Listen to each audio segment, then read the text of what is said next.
Bacaan pertama diambil dari Roma bab 6 ayat 19 sampai 23. Sekarang kalian telah dimerdekakan dari dosa dan menjadi hamba Allah. Pembacaan dari surat Rasul Paulus kepada jemaat di Roma. Saudara-saudara, mengingatkan kelemahanmu, aku berbicara secara manusia, sebagaimana kalian dahulu telah menyerahkan anggota-anggota tubuhmu menjadi hamba kecemaran dan kedurhakaan yang membawa kalian kepada kedurhakaan. Demikian sekarang kalian harus menyerahkan anggota tubuhmu menjadi hamba kebenaran yang membawa kalian kepada pengudusan. Sebab waktu kalian menjadi hamba dosa, kamu bebas dari kebenaran. Dan buah apakah yang kalian petik daripadanya?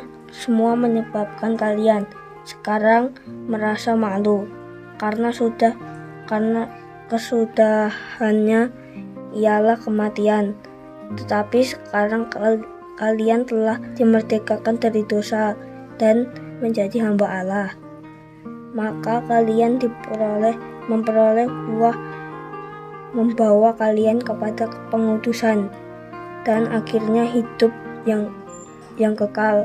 Sebab upah dosa ialah maut, tetapi karunia Allah ialah hidup kekal dalam Kristus Yesus Tuhan kita. Demikianlah sabda Tuhan.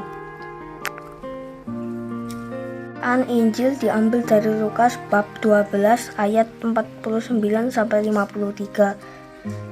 Aku datang bukannya membawa damai, melainkan pertentangan.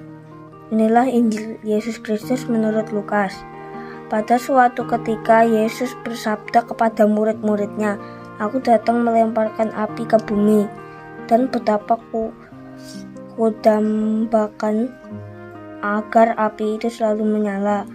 Aku harus menerima baptisan, dan betapa susah hatiku sebelum hal itu berlangsung. Kalian sangka aku datang membawa damai ke bumi? Bukan damai, melainkan pertentangan. Karena mulai sekarang akan ada pertentangan antara 5 orang dalam satu rumah, 3 melawan 2 dan 2 melawan 3. Mereka akan saling bertentangan. Bapa melawan putranya dan putra melawan bapaknya, ibu melawan putrinya dan putri melawan ibunya, ibu mertua melawan ibu mertua melawan menantu, dan menantu melawan ibu mertuanya. Demikianlah Injil Tuhan. Renungan. Tuhan membawa pemisahan. Injil pada hari ini sangat kontroversial. Kamu sangka aku datang untuk membawa damai di atas muka bumi. Bukan damai, melainkan pertentangan. Kalau dalam keluarga ada 5 orang, maka 3 melawan 2 dan 2 melawan 3. Anak laki-laki dan ayahnya akan saling bertentangan. Ibu melawan anaknya perempuan, dan seterusnya. Termasuk mertua melawan menantu. Apakah benar yang dimaksud oleh Tuhan Yesus seharfiah itu?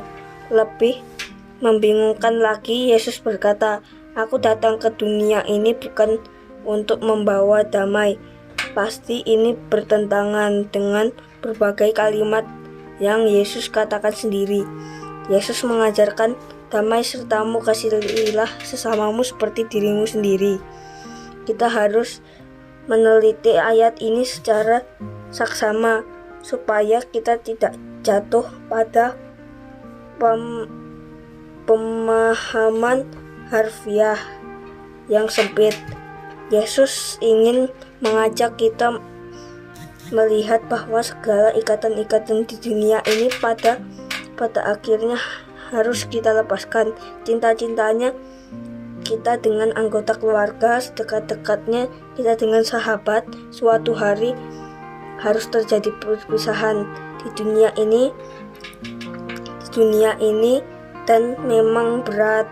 Yang namanya perpisahan itu selalu menyedihkan dan kadang menyakitkan. Tapi itu harus kita jalani. Karena di surga nanti pun menurut Yesus tidak ada yang kawin dan tidak ada yang dikawinkan. Sehingga di surga nanti belum tentu akan berjumpa dengan orang-orang yang kita sayangi. Kita akan berjumpa wajah dengan Tuhan.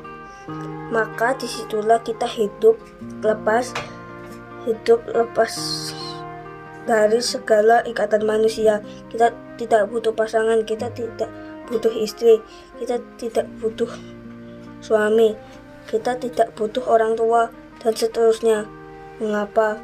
Karena kita sudah berjumpa dengan Tuhan. Itulah puncak kebahagiaan dari segala-galanya buat kita.